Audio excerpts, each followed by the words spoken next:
Good morning students and my dear friends. Today is September 8, 2023 Friday. Lecture start करने से पहले अगर आपको बिजनेस स्टैंडर्ड और मिंट की पीडीएफ चाहिए तो आप इनकी रिस्पेक्टिव वेबसाइट्स पर लॉगिन कर सकते हैं। इसके अलावा आप मुझे अदर सोशल मीडिया प्लेटफॉर्म्स पर भी ज्वाइन कर सकते हैं अदर इकोनॉमी और फाइनेंस रिलेटेड अपडेट्स के लिए। रिकमेंडेड प्ले स्पीड है इस वीडियो की 1.25x। Thought of the day is the whole purpose of education is to turn mirror into window. आज के मिंट पेपर की अप्रॉक्सीमेटली 10 इंपॉर्टेंट न्यूज़ हेडलाइंस हैं, बिजनेस स्टैंडर्ड की 21 इंपॉर्टेंट न्यूज़ हेडलाइंस हैं और आज के डिस्कशन में हम 17 न्यूज़ आर्टिकल्स कवर करेंगे। तो जल्दी से स्टार्ट कर लेते हैं। आज का पहला आर्टिकल जो कि मिंट के पेज नंबर 1 पर दिया हुआ है, PM calls for corridor linking SEA Europe. तो हमारे प्राइम मिनिस्टर ने मल्टी मोडल कनेक्टिविटी और इकोनॉमिक कॉरिडोर प्रपोज किया है जो कि South East Asia SEA region, India, West Asia और यूरोप को लिंक करे। तो आसियान इंडिया समिट जो कि इंडोनेशिया में हो रही है, जिस पर्टिकुलर समिट का बेसिक पर्पस यही है कि इंडिया और आसियान के बीच में, ASEAN stand for association of south East Asian Nations, इसमें कितने मेंबर कंट्रीज हैं आप मुझे कमेंट सेक्शन में लिख करके बताइए।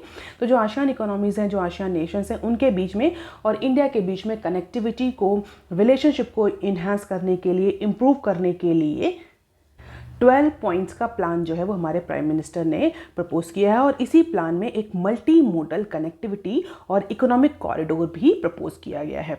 तो ये जो मल्टी मोडल कनेक्टिविटी और इकोनॉमिक कॉरिडोर है ये basically south East Asian countries को, इंडिया, वेस्ट एशिया और यूरोप को लिंक करेगा। और कहीं ना कहीं अगर हम देखें इस प्लान को या इस मल्टी मोडल कनेक्टिविटी प्रोजेक्ट को, तो ये जो चाइना का जो बेल्ट एंड रोड इनिशिएटिव है, BRI इनिशिएटिव है, उससे ही रिजेंबल करता है। And definitely this particular project involves the development of infrastructure and multi modal connectivity across these countries. और उससे क्या होगा, उससे कंट्रीज के बीच में ट्रेड रूट्स जो है वो इम्प्रूव होंगे, ट्रेड इंक्रीज होगा, बायलैटरल रिलेशंस इम्प्रूव होंगे और ओवरऑल इकोनॉमीज का डेवलपमेंट होगा।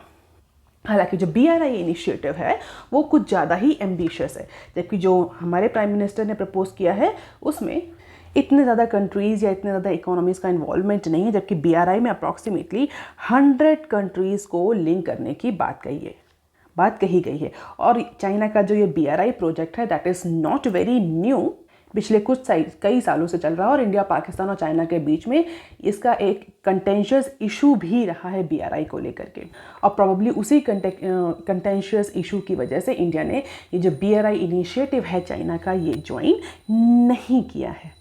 हालांकि जो हमारे प्राइम मिनिस्टर ने जो ये मल्टी मॉडल कनेक्टिविटी और इकोनॉमिक कॉरिडोर प्रपोज किया है, इसमें इंडिया का बहुत ही ज़्यादा एक्टिव रोल रहेगा इकोनॉमिक डेवलपमेंट और पॉलिटिकल इन्फ्लुएंस को लेकर के, स्पेशली आसियान और साउथ ईस्ट एशिया रीजन में। क्योंकि इंडिया का जो टारगेट है, जो इंडिया की डिज़ायर है अपने आप को supply chain, global supply chain में एक इम्पॉर्टेंट हब, एक इम्पॉर्टेंट पार्टनर बन के इमर्ज करना, उस पर्टिकुलर कंटेक्स्ट में ये जो मल्टी मॉडल कनेक्टिविटी प्रोग्राम है, प्रोजेक्ट है, ये बहुत ही इम्पॉर्टेंट रोल प्ले कर सकता है।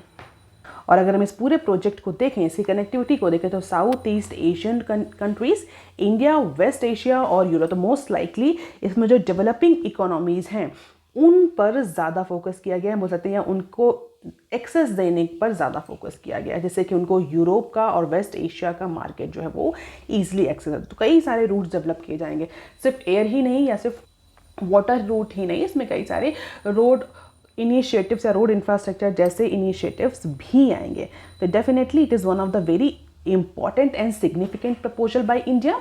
और अगर ये एक्सेप्ट होता है तो it is going to impact and enhance the economic development of many region. और अगर हम ट्रेड की देखें, ट्रेड पार्टनरशिप को देखें, तो इंडिया अगर यूरोप से इस particular multi modal connectivity model के थ्रू कनेक्ट होता तो डेफिनेटली यूरोपियन यूनियन और इंडिया दोनों को ही फायदा होगा, क्योंकि EU का age of now EU is India's third largest trading partner है। और जबकि अगर हम इंडिया आसियान का बायलैटरल ट्रेड देखें तो वो भी सिग्निफिकेंट है। इंडिया और आसियान कंट्रीज़ के बीच में जो बायलैटरल ट्रेड रहा है 23 का, वो अप्रॉक्सीमेटली 131.5 बिलियन डॉलर का रहा है। तो आसियान और यूरोपियन यूनियन दोनों ही इंडिया के लिए इम्पॉर्टेंट और सिग्निफिकेंट ट्रेडिंग पार्टनर हैं और इस तरह की connectivity programme, infrastructure programme definitely दोनों ही साइड के लिए इकोनॉमिक बूस्ट लाएंगे। So this is India's major connectivity project under development, जो अभी फिलहाल के लिए इंडिया डेवलप कर रहा है Europe India South East Asia route पर।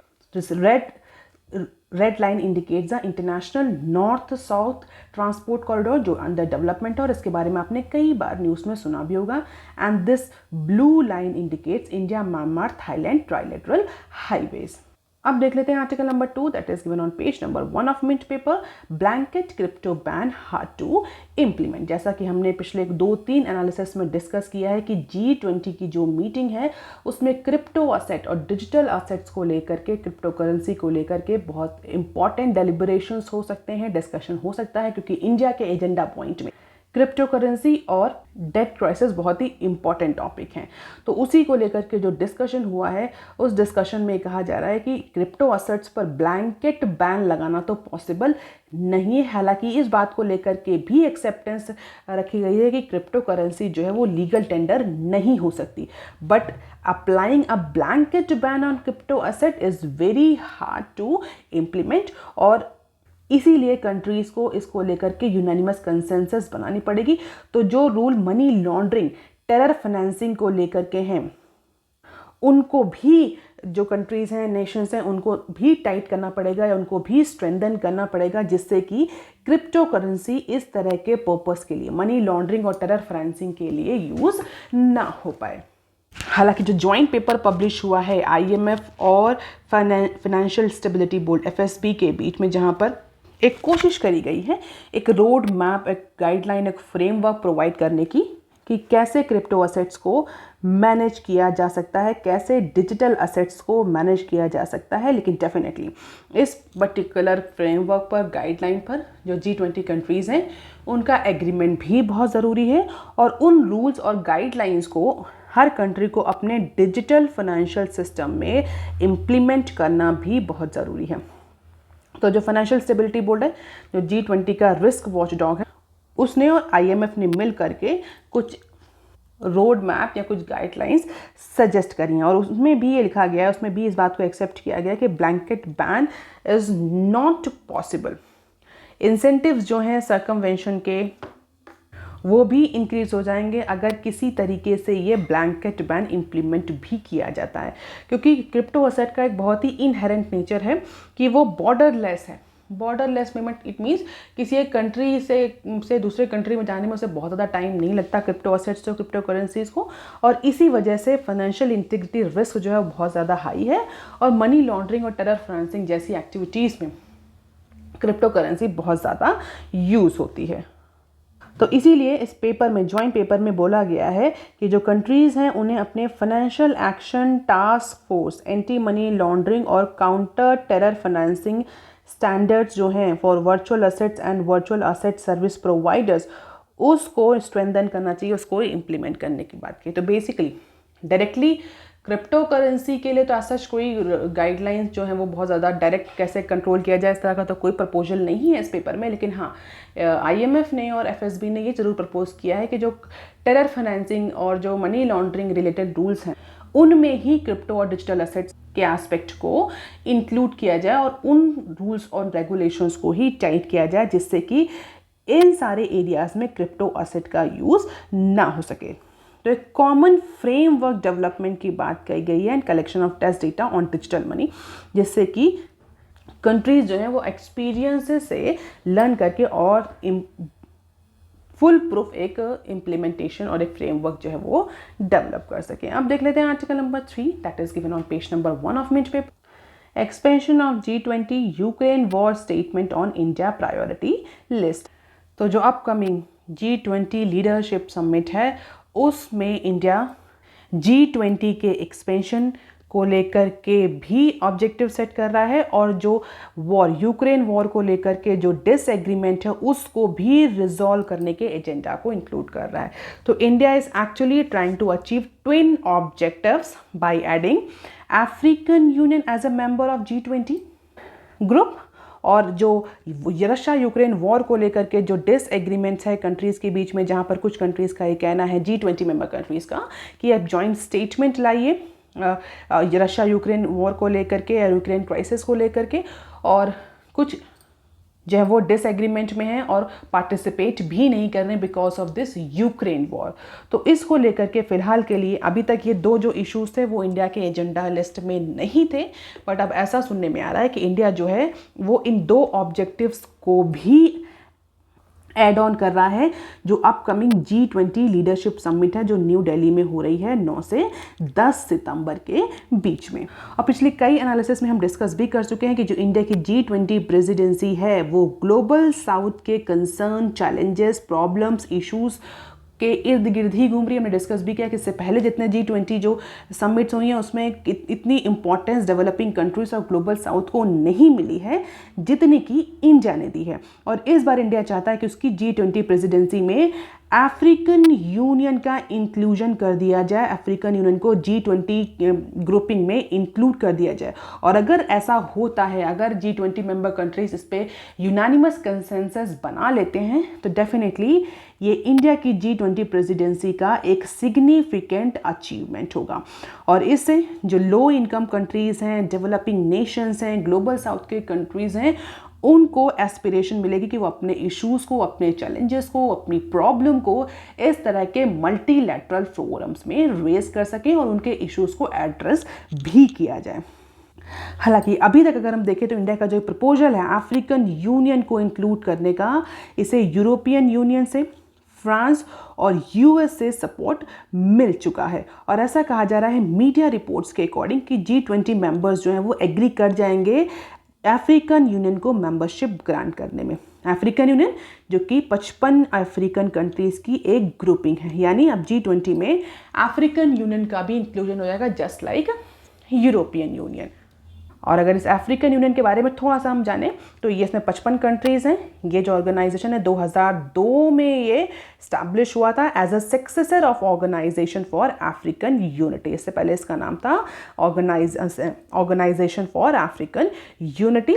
और इस ऑर्गेनाइजेशन का गोल क्या है? सिंपली ग्रेटर यूनिटी अचीव करना, अफ्रीकन रीजन में भाईचारे को डेवलप करना, जिससे कि अफ्रीकन कंट्रीज जो आपस में लड़ते रहते हैं जिनके बीच में आपस में रिसोर्स एलोकेशन को लेकर के, रिसोर्स डिसबर्समेंट को लेकर के, इंजॉयमेंट को लेकर के जो डिसएग्रीमेंट्स हैं, जो कंटेंशियस इश्यूज हैं, उनको रिजॉल्व किया जाए और म्यूचुअल कंसेंट को, म्यूचुअल इंटरेस्ट को प्रमोट किया जाए। तो मीडिया रिपोर्ट्स के अकॉर्डिंग अप्रॉक्सीमेटली जितने भी G20 मेंबर कंट्रीज हैं, they all are agreeing on this point for inclusion of African Union as a member union into G20 grouping. अब देख लेते हैं short news articles from Mint. Foxconn partners with ST micro for India chip plant. तो Foxconn technology group जो है वो ST micro electronic NV से discussion कर रहा है इंडिया में सेमी कंडक्टर या चिप मैन्युफैक्चरिंग प्लांट स्टैब्लिश करने के लिए। तो इंडिया में अपने फुटप्रिंट्स को, अपनी प्रेजेंस को इंक्रीज करने के लिए जो ताइवानीज कंपनीज है फॉक्सकॉन, वो फ्रांस को इटालियन ST माइक्रो कंपनी के साथ टीम अप कर रही है या नेगोशिएशन कर रही है, and they are applying for state support 40 nanometre chip plant. तो 40 नैनोमीटर का चिप प्लांट स्टैब्लिश करने को लेकर के डिस्कशन हो रहा है।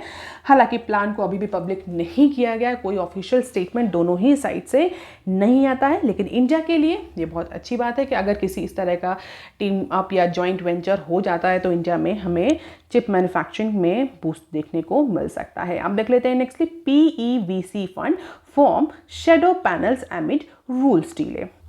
प्राइवेट इक्विटी और वेंचर कैपिटल फंड्स जो हैं, जो वेंचर कैपिटल फंड्स हैं, they are actually forming a shadow investment committees. तो ऐसे private equity form venture capitalist जो कि ऑल्टरनेटिव इन्वेस्टमेंट फंड AIFs की तरह रजिस्टर्ड है, they are now forming the investment committee, shadow investment committee as a formal appointments for foreign nationals in such panel have been board.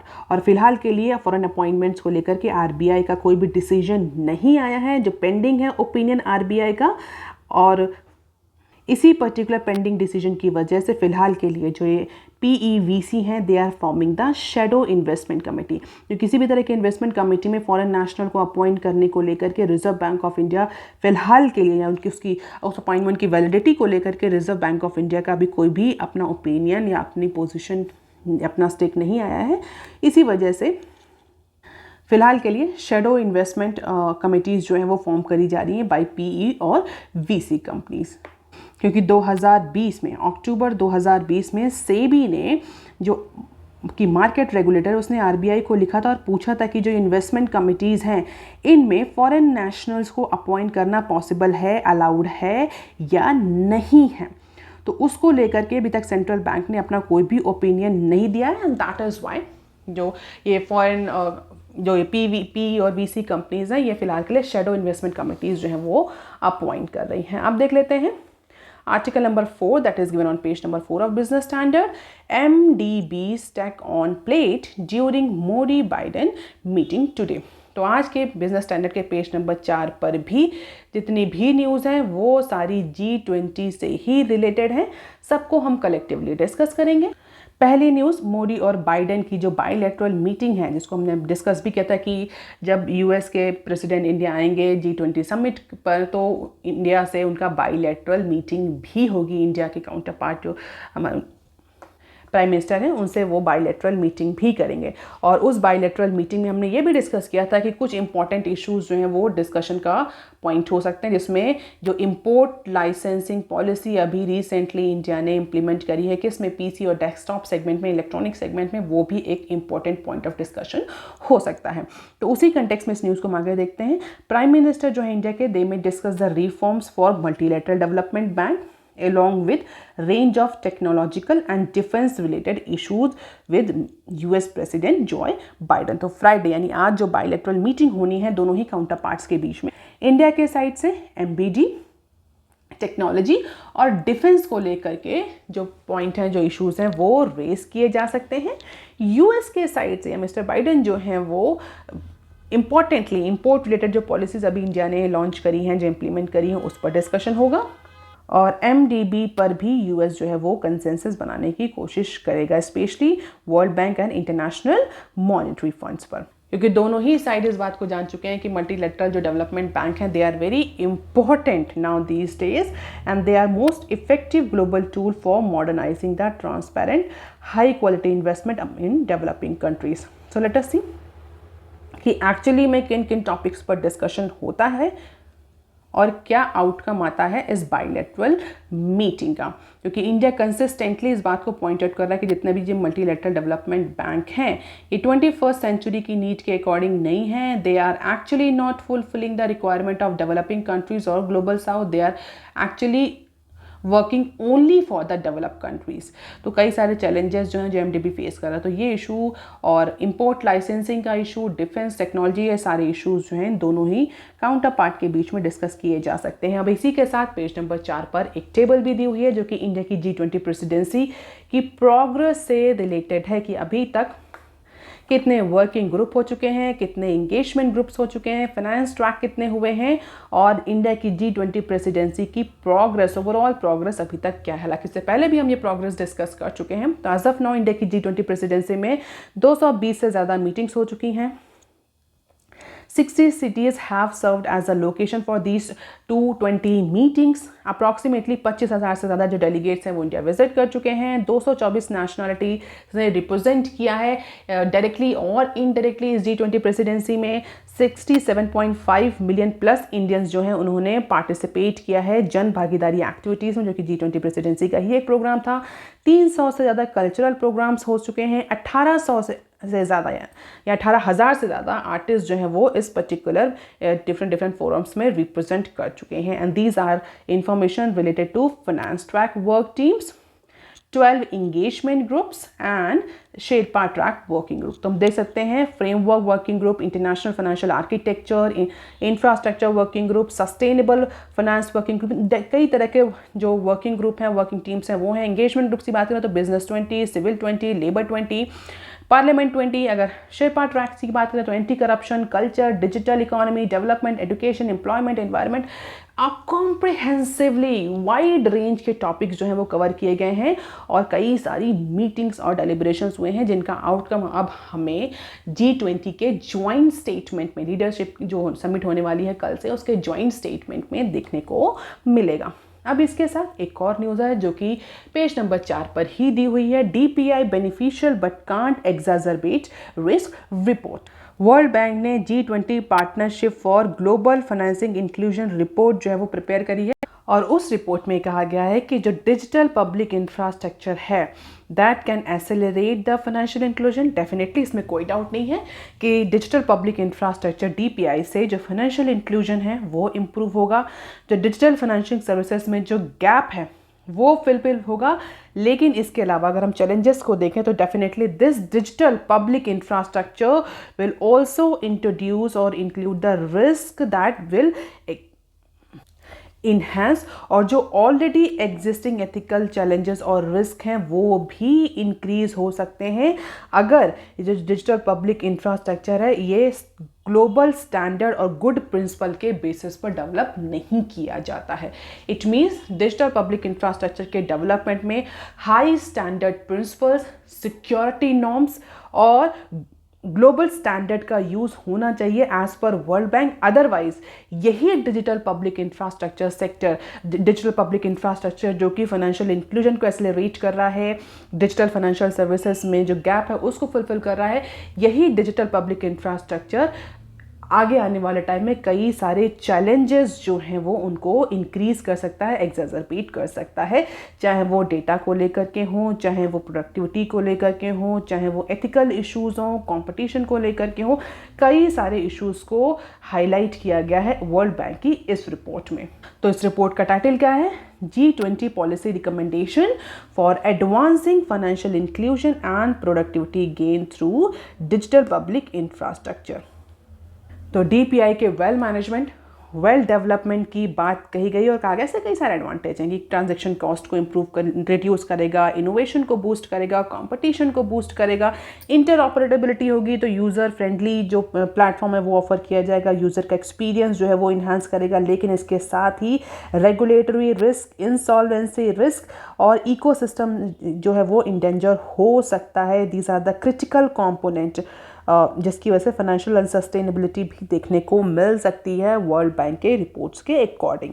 अब देख लेते हैं next clip, 2020 reboot daily businesses brace for summit impact. तो new Delhi में G20 leadership summit जो है उसकी preparation full swing में चल रही है। जो लोकल ट्रेडर एसोसिएशंस हैं they are planning to welcome the foreign visitors, foreign delegates, और सिटी को पूरी तरीके से तैयार किया जा रहा है इस ग्लोबल इवेंट के लिए।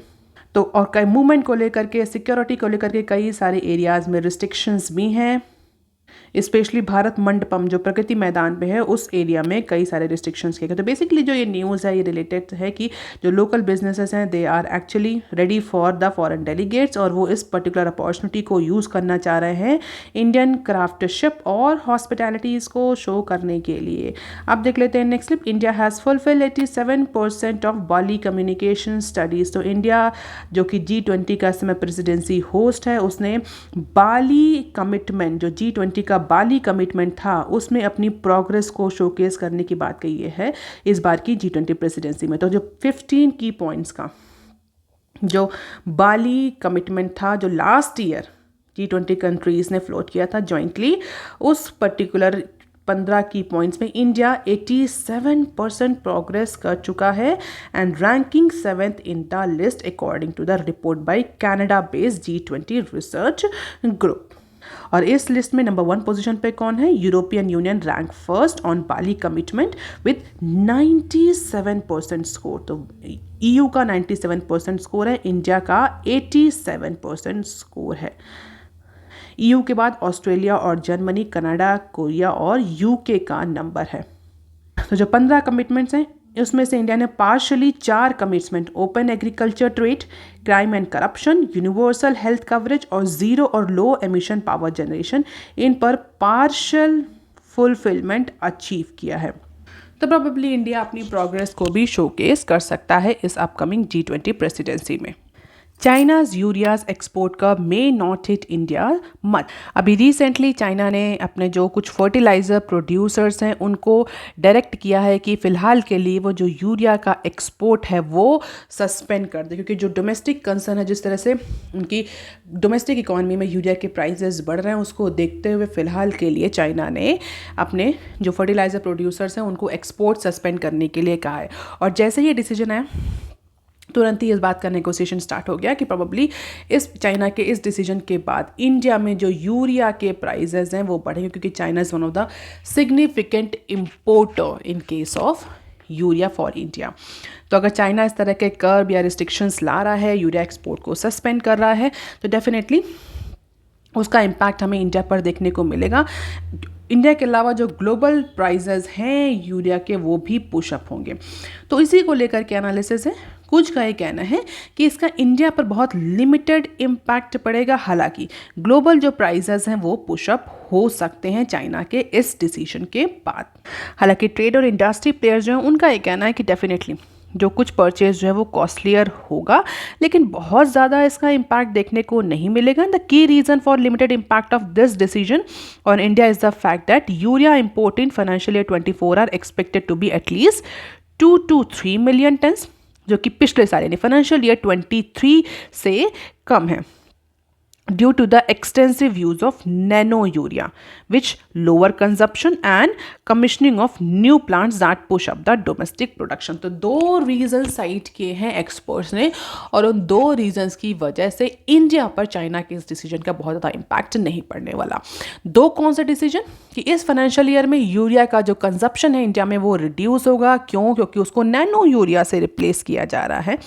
इसके अलावा इंडिया में कुछ प्लांट भी स्टैब्लिश किए गए हैं यूरिया प्रोडक्शन को लेकर के, जिससे कि डोमेस्टिक प्रोडक्शन इन्हांस होगा और उसकी वजह से जो सफिशिएंट सप्लाई है वो मेंटेन रहेगी इंडियन डोमेस्टिक मार्केट में। And that is why the impact of China's decision is not going to huge on India. अगर हम देखें फाइनेंशियल ईयर 23 में, तो फाइनेंशियल ईयर 23 में इंडिया ने अप्रॉक्सीमेटली 8 MT यूरिया जो थी वो इम्पोर्ट करी थी, and of which traders said approximately 15 to 17% came from China। और जो अदर थी यानी जो हम कह सकते हैं 80% अप्रॉक्सीमेटली वो अदर कंट्रीज से, अदर पार्ट से इंपोर्ट करी गई थी। तो बहुत ज़्यादा इम्पैक्ट तो इसका विजिबल नहीं होगा इंडिया की यूरिया मार्केट में, फर्टिलाइजर मार्केट में। So this is all about landed price of urea in terms of dollar per ton. You can just have the glimpse of it. Global price push up हो सकते हैं, लेकिन India में diversified import market की वजह से, domestic production की वजह से, नैनो यूरिया रिप्लेसमेंट की वजह से इसका इम्पैक्ट लिमिटेड ही रहेगा। आप देख लेते हैं article number 6 that is given on page number 9 of business standard. Access liquidity continues ahead of RBI's ICRR review. तो अभी recently ICRR incremental cash reserve ratio के बाद जो हमें लिक्विडिटी शॉर्टेज देखने को मिली थी वो रिकवर कर गई है, और इसके बाद बैंक के पास जो एक्सेस लिक्विडिटी है बैंक्स वो RBI के साथ पार्क कर रहे हैं। That indicate banking system is flush with funds ahead of central bank review, जो कि सेंट्रल बैंक करने वाला है। अगस्त 12 से दोबारा से रिव्यू होगा, और इम्पॉर्टेंटली इस बार जो रिव्यू होगा वो ICRR पर होगा। जो incremental cash reserve ratio last MPC में RBI ने और MPC ने मेंटेन किया था उसको लेकर के रिव्यू किया जाएगा, और उस रिव्यू पर मोस्ट लाइकली यही देखा जा रहा है कि कितनी लिक्विडिटी मार्केट में है। क्योंकि इमीडिएटली अगर आपको याद हो, हमने न्यूज़ भी कवर करी थी, ICRR के बाद बैंकिंग सिस्टम में हमें इमीडिएटली लिक्विडिटी का क्रैश देखने को मिला था, क्राइसिस देखने को मिली थी। तो RBI ने कुछ डिसीजंस भी लिए थे, कुछ इंटरवेंशंस भी किए थे। और to stuck out the excess liquidity in current scenario, RBI has conducted 14 days variable reverse repo rate auction VRRB Friday को। 50,000 करोड़ का VRR जो था वो इंटरवेंशन वो RBI ने किया है। तो जो अगस्त की रिव्यू होने वाली है मॉनेटरी पॉलिसी की, जो सितंबर का जो रिव्यू होने वाला है उसमें प्रोबेबली बैंक्स के पास एक्सेस लिक्विडिटी ही देखने को मिलेगी with respect to ICRR। With this was considered necessary in the background of liquidity overhang as per our RBI governor. So this is the net liquidity status as of now. अब देख लेते हैं some short news articles from Business Standard. Crypto can't be legal tender, ban not easy, that we have already cover, minute में हम cover कर चुके हैं कि लीगल टेंडर तो क्रिप्टो नहीं हो सकता, लेकिन अगर हम देखें कि इस पर पॉसिबल है ब्लैंकेट बैन, तो ये भी नहीं किया जा सकता IMF और FSB का जो ज्वाइंट पेपर पब्लिश हुआ है उसके according. L&T snaps of nearly $4 billion order from Saudi Aramco, तो engineering conglomerate Larsen and Toubro ने सिक्योर किया है $multi-billion का कॉन्ट्रैक्ट। कहाँ से? सऊदी अरामको से। तो according to the information sources, a West Asian business intelligence website indicated that L&T has signed this deal with Saudi Aramco और इसका वैल्यूएशन अप्रॉक्सीमेटली $3.9 बिलियन का है। तो 3 कॉन्ट्रैक्टर्स में से L&T एक था और L&T ने इस पर्टिकुलर कॉन्ट्रैक्ट को जीता है। और बेसिकली जो प्रोजेक्ट है ये गैस प्रोडक्शन प्रोजेक्ट से रिलेटेड है सऊदी अरेबिया में। So these are the L&T's mega deal wins: July 23, April 23, December 22, Jan 22, Jan 21, November 20 और अक्टूबर 20। तो ये मेगा डील्स हैं जो L&T ने इंटरनेशनल लेवल पे ओवरसीज साइन करी हैं, and this is also one of the milestone for L&T international. अब देख लेते हैं next clip. Rupee closes at record low versus dollar. Indian rupee अपने फ्रेश लोएस्ट पॉइंट पर पहुंच गया है थर्सडे को। तो थर्सडे को इंडियन रुपी 83.21 पर USD पर क्लोज हुआ। रीज़न क्यों हमें ये फ्रेश लो देखने को मिल रहा है इंडियन रुपी में? अब सीधा बोले, इंडियन रुपी में डेप्रिसिएशन देखने को मिला और ये जो डेप्रिसिएशन है ये अभी तक का लोएस्ट डेप्रिसिएशन पॉइंट है। रीज़न भी है, अगर इंडियन रुपी कमज़ोर हो रहा है, वीकन हो रहा है, डेप्रिशिएट हो रहा है, तो कोई ना कोई रीज़न होगा। रीज़न क्या है? 2 रीज़न साइट किए हैं बिजनेस स्टैंडर्ड ने, कि चाइना में स्लो डाउन के कंसर्न की वजह से और इस बात की पॉसिबिलिटी कि US फेडरल जो है वो फिर से रेट हाइक करेगा। इन 2 न्यूज़ ने जो इन्वेस्टर्स के माइंड को हैविली इम्पैक्ट किया है, जिसकी वजह से ये हमें इंडियन करेंसी में फॉल देखने को मिल रहा है। पब्लिक सेक्टर बैंक जो है उन्होंने भी डॉलर जो है वो हैविली सेल किया है on behalf of Reserve Bank of India in order to prevent this fall. हालांकि इसके बावजूद भी, RBI के इंटरवेंशन के बावजूद भी, जो इंडियन रुपी है वो 83.21 के पॉइंट पर पहुंच गया। अगर करंट मार्केट सेंटीमेंट की बात करें तो definitely it appears dull with noticeable absence of catalysts for optimism. तो चाइना में स्लो डाउन की वजह से, US में रेट हाइक के न्यूज़ की वजह से फिलहाल के लिए जो इन्वेस्टर्स हैं उनके माइंड में डलनेस है, या बोलते हैं ऑप्टिमिज्म उनको नहीं दिख रहा है इमर्जिंग इकोनॉमीज़ में, और जिसकी वजह से ये इंडियन रुपी में हमें पुल देखने को मिला। डॉलर की डिमांड बढ़ गई, इन्वेस्टमेंट उन्होंने अपना निकाल लिया, इंडियन रुपी की सप्लाई भी मार्केट में बढ़ी और that is why Indian rupee depreciate कर गया सिग्निफिकेंटली। अब देख लेते हैं next clip. Indian INC still lean on imports to drive sales. Corporate India continues to remain heavily import dependent for their inputs. और डेटा अगर देखें तो जो इंडियन लिस्टेड फर्म्स हैं वो अप्रॉक्सीमेटली 35.5% ज़्यादा फॉरेन एक्सचेंज जो है वो फॉरेक्स रेवेन्यू जो है वो स्पेंड कर रही हैं for importing the goods and services compare to last year. Last year this percentage वो 26.2। लास्ट ईयर कंपनीज ने 26.2 फॉरेन एक्सचेंज जो रेवेन्यू था वो खर्च किया था इनपुट्स के लिए, जबकि इस बार यही इनपुट कॉस्ट जो है वो इंक्रीज़ होकर के, हम बोल सकते हैं इम्पोर्ट जो है वो इंक्रीज़ होकर 35.5% पहुंच गया है as per the report by these companies. तो इन कंपनीज की जो फाइनेंशियल रिपोर्ट आई है उसके अकॉर्डिंग जो फॉरेक्स एक्सपेंस हैं उनके वो इंक्रीज़ हो गए हैं और सेल को मीट करने के लिए कंपनीज़ को ज़्यादा से ज़्यादा इनपुट जो है वो इंपोर्ट करना पड़ रहा है। तो इस न्यूज़ में बेसिकली एक एनालिसिस करी गई है जितनी भी लिस्टेड कंपनीज़ हैं और ये बताया गया किस तरीके से अपनी सेल को बूस्ट अप करने के लिए, सेल को ड्राइव करने के लिए कंपनीज़ को फॉरेक्स जो है वो फॉरेन एक्सचेंज जो है वो एक्सपेंसेस इंक्रीज़ करने पड़ रहे हैं, जिससे कि वो रॉ मटेरियल और इनपुट कॉस्ट जो है इनकी इंक्रीज़ हो रही है। अब देख लेते हैं next clip. PM for ASEAN Europe corridor via India. This news we have already covered in Mint. So that is all for today, students. Please like, share and subscribe. Thank you. Have a nice day.